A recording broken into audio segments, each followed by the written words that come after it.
зынадан сактангыла. Анда 6 жаманчылык бар.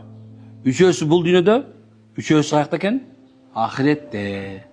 Демек, ошо үчөөсү бул дүйнөдөгү 3 жаманчылыктары зынадан себебине келе турган. Биринчиси ырыскысы азаят. Ырыскысы азаят деген нерсе өтө чоң нерсе. Биз ырыскы десе фулус. Акчаны ойлоп калганбыз.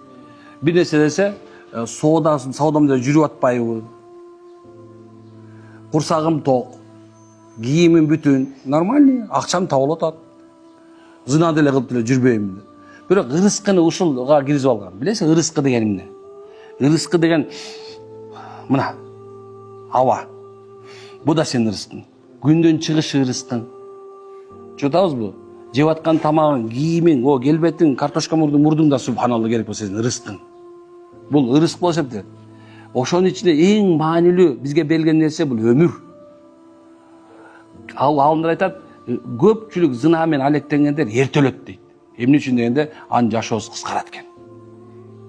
Акчаң кыскарбашы мүмкүн. Миллиардтап калып кала бериши мүмкүн, бирок сенин өмүрүң кыскарат. Унутпашка, өмүр да бул ырыскы.